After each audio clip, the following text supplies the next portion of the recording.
کی جو ہے وہ جنگ چل رہی ہے، اس کی وجہ سے پوری دنیا کو جو ایک خمیازہ بھگتنا پڑ رہا تھا. پھر درمیان میں انڈیا پاکستان کی طرف سے جو ہے یہ ساری صورتحال کریٹ ہوئی، اور اب مشرق وسطیٰ میں جو آلریڈی جو ہے وہ وہاں پر حالات بہت خراب ہیں.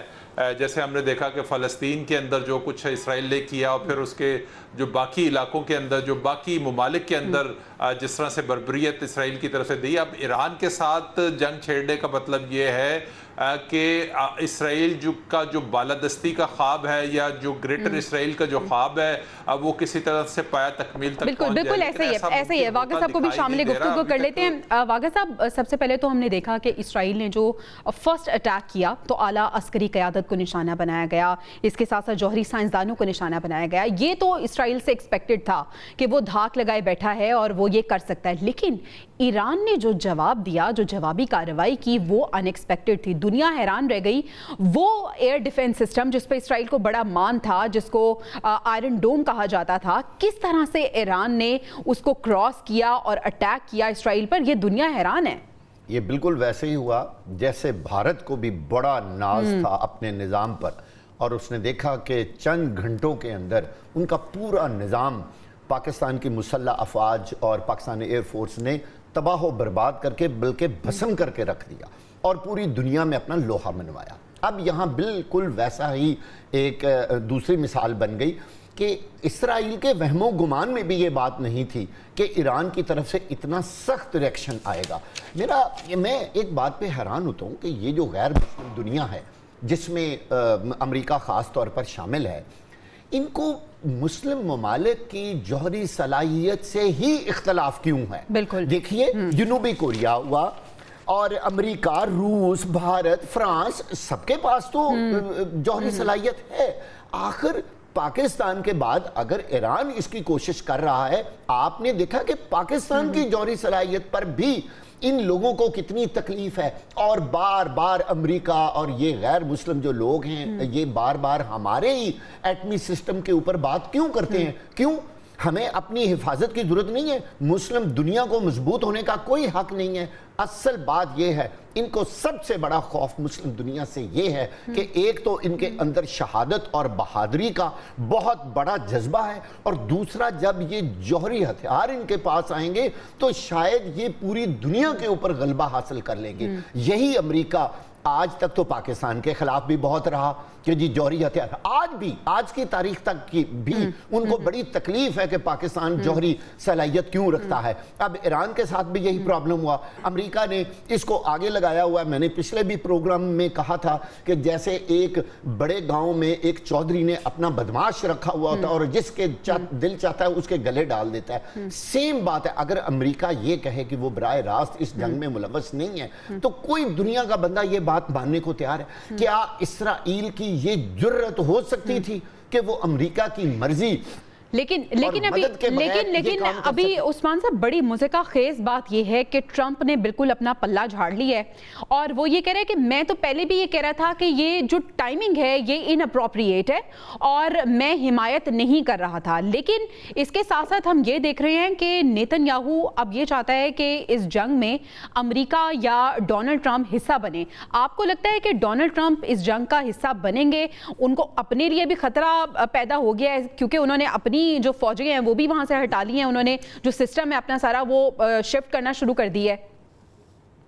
میرے خیال میں ڈونلڈ ٹرمپ جو ہیں وہ بہت کننگ ہے اور وہ سمجھتے ہیں اس کی سازش کو نیتن یاہو کی. نیتن یاہو پچھلے 30 سال سے کوشش کر رہے ہیں کہ اپنی جنگ کو جو ہے وہ ہمیشہ امریکہ کی جنگ بنا کے پیش کریں اور اس میں وہ عراق جنگ کے دوران کامیاب رہے. جب 9/11 کے بعد انہوں نے ایک بیانیہ تشکیل دے کے بش کو کنونس کر لیا اور وہ ملک جس کا ایک بھی جو آدمی ہے وہ انوالو نہیں تھا 9/11 کے اندر, اس کے 12 لاکھ لوگوں کو شہید کر دیا گیا کیونکہ وہاں پہ بڑی سٹرونگ قسم کی ملٹری تھی صدام حسین کی. لیکن اس دفعہ ہم دیکھتے ہیں ڈونلڈ ٹرمپ جو ہیں وہ بڑے کننگ ہیں. جتنا یہ شاطر ہے اتنے ہی شاطر ڈونلڈ ٹرمپ ہیں, اس میں کوئی شک نہیں. انہوں نے ڈبل گیم کی. ایک طرف کہہ رہے تھے عمان کے اندر مذاکرات سنڈے کو ہوں گے اور یہ جانتے ہوئے کہ جمعے والے دن وہ اٹیک لانچ کر دیں گے. تو میرے خیال میں ایک اسٹریٹجک ایمبیگوٹی کریٹ کر کے انہوں نے نقصان پہنچانے کی کوشش کی ایران کو, اور وہ زیادہ ٹرسٹ وردی نہیں ہے. ہم دیکھتے ہیں کل سے کہ پوٹن نے فون کیا ہے ڈونلڈ ٹرمپ کو، اور اس کے علاوہ وہ بڑی ایکٹیو جو ہے ڈپلومیسی کر کے کوشش کر رہے ہیں کہ کسی طریقے سے اس ڈی ایسکیلیٹ کیا جائے سارے معاملے کو ہے. اور میرے خیال میں ایران جو ہے اس کے اوپر لیوریج ہے روس کا، تو روس اس مائلج کو استعمال کر سکتا ہے. لیکن پوٹن کے حوالے سے ایران کی اسٹریٹجی بہت شاندار رہی. انہیں پتہ ہے کہ پوزیشن آف سٹرینتھ سے جب تک بات نہیں کی جائے گی نیتن یاہو باز نہیں آئے گا. اس نے غزہ سمجھا ہوا ہے ہر ایک جگہ کو، اور جس طریقے سے 96 گھنٹے میں وہاں سائرن بجے ہیں وہ یوز ٹو نہیں ہے وہ لوگ ہے. کیجویلٹی کے حوالے سے بڑے سینسٹیو ہیں وہاں کی عوام، اور بنکر میں اس وقت ہے. اور کل کے جو مناظر تھے حاجی قاسم سلیمانی جس کو انہوں نے شہید کیا تھا، کل انہوں نے وہ اس کے نام سے منسوب میزل جو پھینکا ہے، اس کے بعد جو فوٹیج آئی ہے دنیا میں، اس نے تہلکہ مچا دیا ہے کہ اتنی سپیڈ کے ساتھ جو ہے 500 جو ہے وہ وار ہیڈ لے کے جانے کی جو ہے صلاحیت رکھتا ہے کلو گرام. اور جس طریقے سے اس نے ڈیسیمیٹ کیا اس ایریے کو، سب سے بڑے شہر حیفا اور تل اویو کو کیا ہے. اور یاد رکھیں یہ 21,000 کلومیٹر سے زیادہ کی ٹیریٹری نہیں اسرائیل، اس کے پیچھے اسٹریٹجک ڈیپتھ نہیں ہے، صرف 3 کلومیٹر پیچھے اسے میڈیٹرینین سی لگتا ہے. تو ایک اتنی چھوٹی جگہ کے اوپر مسلسل 100 کے قریب میزائل کا بیرج آ رہا ہے. اور یاد رکھیں ابھی یہ جنگ بالکل اسرائیل اور ایران کے درمیان نہیں، ابھی بھی وہاں پہ انٹرسیپٹر لگے ہوئے ہیں جو مڈل ایسٹ کے اندر ڈیفرنٹ ملکوں میں، اور جو ایڈوانس سینسرز ہیں وہ امریکہ جو ہے اچھا عثمان صاحب، یہ تو ہم دیکھ رہے ہیں جو پہلے بھی ہم بات کر رہے تھے کہ ایران نے واقعی دنیا کو حیران کر دیا ہے عادل صاحب. لیکن اب سوال یہ ہے کہ ایرانی فوج یہ کہہ رہی ہے کہ اسرائیل کا کوئی کونا رہنے کے قابل نہیں چھوڑیں گے، اور ابھی تو یہ آغاز ہے. اب کیا واقعی پٹاری میں ابھی بھی کچھ بند ہے، کچھ اور ان ایکسپیکٹڈ چیزیں ایران کے پاس موجود ہیں، یا یہی تھا جتنا ایران نے کر دیا اور دنیا کو دکھا دیا کہ اسرائیل کا وہ بڑے بڑے دعوے جو اسرائیل کرتا تھا، اور اسرائیل کہتا تھا ہمارا ایئر ڈیفنس سسٹم یہ ہے وہ سارا جو ہے وہ ملیا میٹ ہو گیا، یا ابھی کچھ مزید باقی ہے؟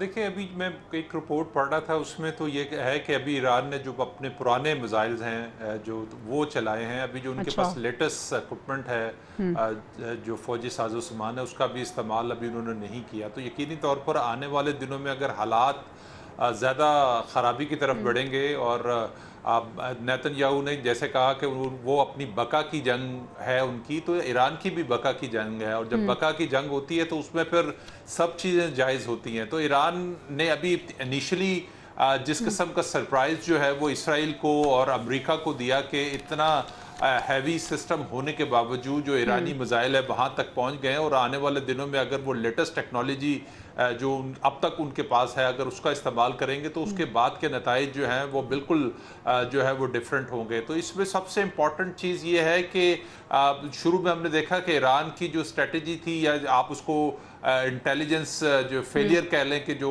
ان کو ایک جھٹکا شروع میں لگا، لیکن اس کے بعد جس طرح سے انہوں نے کم بیک کیا اور جس طرح سے اب تک انہوں نے اسرائیل کو جو ہے وہ نشانہ بنایا ہوا ہے. ابھی میں ایک خبر پڑھ رہا تھا کہ ان کا جو ایئر ڈیفنس سسٹم ہے وہ بھی ایکٹیو ہو گیا. تو اس کے بعد یقینی طور پر معاملات جو ہیں وہ تیزی کی طرف خرابی کی طرف بڑھیں گے. ایران تو سرپرائز پہ سرپرائز کر رہا ہے، لیکن اسرائیل بھی جب کم بیک کرے گا اور جواب دے گا تو یقیناً اس کی جو قیمت ہے وہ پورے خطے کو ادا کرنی پڑے گی.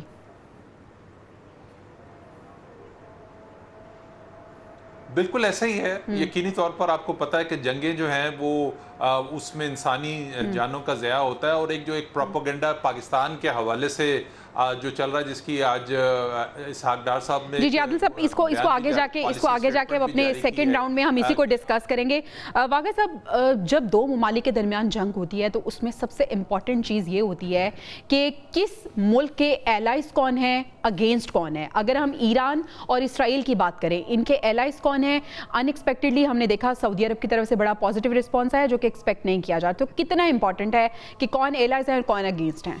بہت زبردست سوال ہے آپ کا. دیکھیے موجودہ صورتحال میں اگر اسرائیل کا یہ خیال تھا کہ شاید ایران کی مدد کے لیے کوئی مسلم ملک آگے نہیں آئے گا، اس کی وجہ کیا تھی کہ ڈونلڈ ٹرمپ حال ہی میں یو اے ای کا اور سعودی عرب کا دورہ ایک کر کے یہاں سے گئے تھے، اور بڑا ان کو ظاہر پریز ملا، اور یہ خیال کیا جا رہا تھا کہ شاید وہ ایران کی حمایت نہیں کریں گے. لیکن تمام مسلم امہ نے ایران کے ساتھ کھڑے ہو کر اس بات کا ثبوت دے دیا کہ وہ بالکل اسرائیل کے خلاف ہیں، اور پوری